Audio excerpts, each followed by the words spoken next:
What up, my peeps? Your boy Mac, back at it again. I really wanted to get this video done a while back, but I want to go over this awesome mixer. If you can't see, this is the Zoom Live Trak 8. I think this is one of the best external, I'm gonna say digital / analog. Ça tue, ça blesse, ça flingue. Hey, hey, hey, bro. Gazo.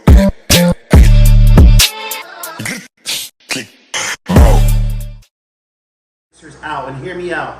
There are your analog mixers that you have, you know, something maybe like this old Behringer one here, or your old analog, and then you have your digital ones, where what you use from an iPad, you know, like the Behringer or the Soundcraft, which I have tried both, right? I've tried all three. Hear me out on this one. I think this is the meat in the middle, right? So I know some DJs are using still analog, some DJs are using the iPad, right? You're using the iPad to do your mixing, you know, your external sound crafting from when you do your gigs or events. A lot of you guys are using that Behringer or you're using that QSC Touch Mix. Hear me out on this though. For the price of this, you kind of get the I would say the best of both worlds. And the reason why I say that is I'm gonna go through a couple features. One, yes, it's a 8-channel. I would say analog / digital mixer, and I say both. I say it's a hybrid, right? They have it in 8, they have it in 12, and they have it in 20. Now, the cool thing about this is you have your regular feels, right? The feel from the knobs, which I miss. When I was doing my iPad, I felt like I always had to remember to charge it. I always had to remember, you know, don't get me wrong, you bring your iPad with you as a backup or whatever you use, but you always got to swipe through it to get to whatever you got to get to. You know, it's constantly, again, stay on a charger, remember to keep it charged, remember to bring it with you, set it up, yada, yada, yada, right? Where this, I don't have to worry about that. I don't have to worry about keeping it charged.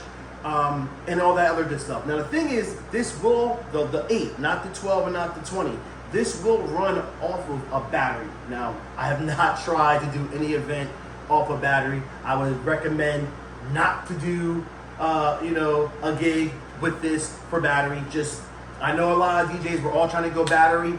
I'm not there yet. I don't know. Maybe I'll do a test. Now, hear me out. Yes, run it off a battery source, the Halo, the Jackery, all that good stuff. But to run this just pure off of its, I think it's AA batteries that I put in here. Nah, I don't know if I'm not ready for that.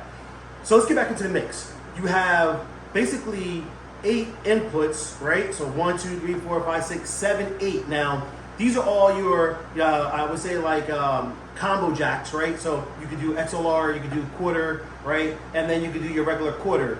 The cool thing about this though, you also could do a line 3.5 millimeter headphone jack into here, and if you want to use this for like your ceremony, which I have, right, you put your ceremony part in here, your cable, and then connect it to your iPhone or your iPad or yada yada, what you're using.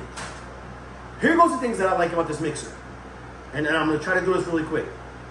One, that when I say it's digital, you can actually set your levels in here and save it to recall it later. So if you're at a venue that you're always at, and you know that sounds always sounds great when you tweak it and you got it EQ'd, you can save that preset. That's number one.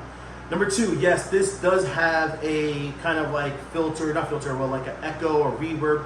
I really don't get into all that. I don't think there's no need for that. Some DJs might want to put reverb on the person's mic when they do, you know, the speech and all that, and all the people that are doing the speaking. I just don't get into all that. The other cool part about this is, and there's a couple other features, is I'm gonna say, one thing that I have been doing lately, or I get requested, or you know, you might run into, is that you might have a videographer or you know, a band or whatever it might be, right? That you're there DJing, but they need to patch in, right? Because you're the main sound. They want to patch in. And the cool thing about this, you have 3, aka 4, but 3 main, or excuse me, separate outputs. And the 3 separate outputs, when I say it's separate, it's independent to whatever you choose to go to that signal.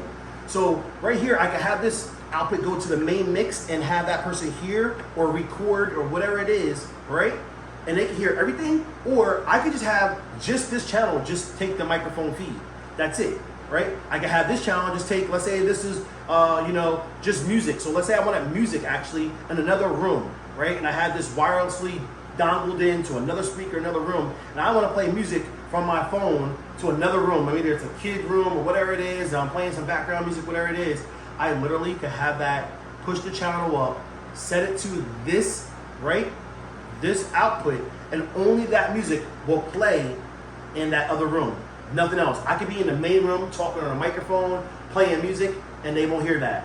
This is where this comes in handy. A videographer again comes in, they need a patch in, and the videographer is like, hey, I just want to hear the vocals. I don't want any of the mixing, I don't want any of that, I just want the vocals. No problem. Boop. Come right out of here, cue it up, give him a sign, dedicated signal to just the vocals when he do toast or whatever it is. That's a plus.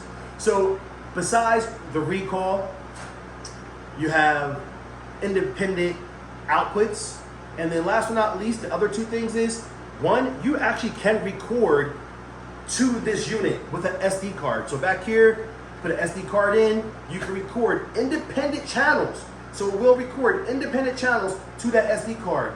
The last thing that I would say for people nowadays that are trying to get into production, let's say you want to do edits or mixes or whatever, you actually can connect this USB to your DAW, right? Your audio workstation, your digital audio workstation, for you guys don't know that, right? Connect this to your DAW, anything Ableton, Logic, so forth, so on, Reason, blah, blah, blah, all that good stuff, right? Connect this to your DAW, and then you can actually use this as a mixer.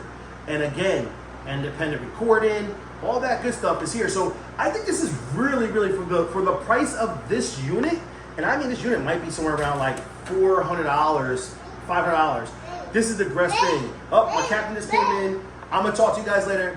Please subscribe. It's your boy Mac. I'll talk to you later.